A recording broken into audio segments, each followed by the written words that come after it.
இப்போ நீங்கள் சொன்னீங்க பாடலுக்கு வந்து சூழலை சொல்கிறதுக்கு இயக்குனரோ அல்லது பாடலாசிரியரோ கூட அவசியம் இல்லை, டியூன் இருந்தால் பாடிடலான்ட்டு. பட் ஒரு ஹார்மோனி அதாவது எல்லாரும் சேர்ந்து பேசும்போது ஒருத்தருக்கு ஒருத்தர் அறிந்து கொள்ளவும், அந்த படத்தினுடைய மூல கதை என்ன அதெல்லாம் தெரிஞ்சு கொள்ளவும் வாய்ப்பு இருந்தது. அதே மாதிரி டைரக்டர்களோட இன்டராக்ஷன் இருந்தது. இப்போ பெரும்பாலான பாடல்களுக்கு யாருடைய இயக்கத்தில நீங்க பாடியிருக்கீங்க அப்படின்னு கூட தெரியறதில்ல. இது நல்லா இருக்குன்னு நினைக்கிறீங்களா நீங்க? சார் அதாவது எல்லாருமா சேர்ந்து ஒரு ஃபீல்ட்ல உள்ள போய் கதைய டிஸ்கஸ் பண்ணி, இப்படி உணர்ந்து, உள் வாங்கி, இப்படிலாம் செஞ்சு, அதுக்கப்புறம் பாடுறது நல்லது தான். அது அது அதுக்கான ஒரு ரிசல்ட் இருக்கு தான். அதெல்லாம் இல்லன்னு நான் மறுக்கல. ஆனா முதல்ல அதுக்கு நீங்க முதல்ல நீங்க அமெரிக்கா போய் சிங்கர்ட்ட சொல்லணும். ம். ஆஸ்திரேலியால போய் இன்னொரு பிளேயர்ட்ட சொல்லணும். இதெல்லாம் வந்து லிரிக் ரைட்டர் எந்த ஊர்ன்னே தெரியாது. இது புரொடியூசர் எங்க இருக்கான்னு தெரியாது. ஹீரோ வேற எங்கேயோ இருப்பாரு. டைரக்டரே முதல்ல பிஸியா இருப்பாரு. இன்னைக்கு நிலைமை வேறன்னு சொல்ல வரேன். ஸோ இன்னைக்கு நிலைமைக்கு நான் அப்படிலாம் வந்து எல்லாரும் சொல்லி எக்ஸ்ப்ளைன் பண்ணி அந்த கதைய சொன்னா தான் நான் ரெக்கார்டிங் போய் பாடுவேன்னா, அது எப்படி நடக்கும்? அந்த ஆங்கிள்ல பார்க்கும்போது, இந்த ஒரு ஷார்ட்கட் இருக்கு. ம். இத நீங்க உணர்ந்து பாடுனாலே, தாராளமா நல்லா வந்துரும். அதுக்கப்புறம் கரெக்ஷன்ஸ் பண்ண தான் போறாங்க. பிராக்டிகலி இன்னைக்கு வந்து பார்த்தீங்கன்னா, விஜயாண்டி சார் ஆக்ட் பண்றாரு. ஜிவி பிரகாஷ் ஆக்ட் பண்றாரு. ம். இந்த மாரி இருக்கும்போது, இப்ப அவங்க ஆக்டிங்கும் பண்ணணும். இப்ப வாய்ஸ் டேக்கும் எடுக்கணும்.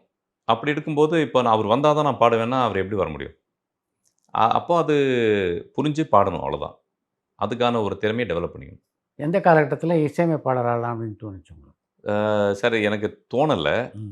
அப்படி அது நடந்துருச்சு. ம். அது ஒரு டைரக்டர் வந்து என்ன பார்க்கும்போது, கிரண் சந்த் அவர் வந்து உங்கள மீட் பண்ணணும்னாரு. ஸோ ம். அந்த டைம்ல நெறைய ஆக்டிங் சான்ஸ் வந்துட்டு இருந்தது. ம். சரி ஏதோ அதுக்காக தான் கூப்பிடுறாரு போல இருக்குன்னு சொல்லிட்டு போய் பார்த்தேன். ம். பார்க்கும்போது அவர பத்திலாம் சொல்லிட்டு, அந்த கதை சொல்றேன் கேளுங்கன்னுலாம் சொன்னாரு. ம். கதையெல்லாம் கேட்டுட்டு வெளிய வந்துட்டு, "சூப்பர்" அப்படின்னு சொல்லிட்டு, "யூ ஆர் மை மியூசிக் டைரக்டர்னாரு." ஆ. என்ன இது சம்மந்தமே நான் வேற என்னமோ நெனச்சுட்டு இருக்கேன். வேற என்னமோ சொல்றாரு. "அப்படியா?" அப்படின்னு சார் நான் சொன்னேன், "இம்மான் சார் இருக்காரு, ஜிவி பிரகாஷ் நெறைய பேர் இருக்காங்க. நெறைய இண்டஸ்ட்ரியில சூப்பரான இருக்காங்க. நானே கூட்டிட்டு போறேன். ம். இல்ல உங்களுக்கு அந்த மாரி ஃபேமஸ் வேண்டாம், புதுசா வேணும்னா, என்னுடைய நண்பர்கள் நெறைய பேர் இருக்காங்க. நான் கூட்டிட்டு போறேன்." ம். அப்புறம் அவரு வந்து என்னன்னா, எங்கேயோ லாக் ஆயிட்டாரு. அவரு வந்து வயலினிஸ்ட்டா பார்த்துட்டாரு. இந்த அ வெரைட்டி டைரக்டர்ல எங்கேயோ. அதில பார்த்துட்டு, "இந்த மியூசிஷியனா நீங்க இருக்கீங்க. வயலின் தெரிஞ்சிருக்கு. நீங்க தான் பண்ணணும்." ஏதோ ஒரு நான் குடுத்து வைத்ததால் அந்த பிடிவாதம் அவருக்கு வந்ததுன்னு நெனைக்கிறேன். ம். பண்ணி தான் ஆகணும்னாரு. ம். சும்மா ஒரு சாங் போடுங்க அப்படிங்கும்போது, கார்ல அவர டிராப் பண்ண போறேன்.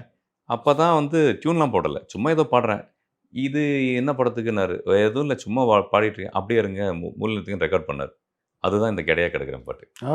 அப்படியே வந்தது அவ்வளோதான். ம்.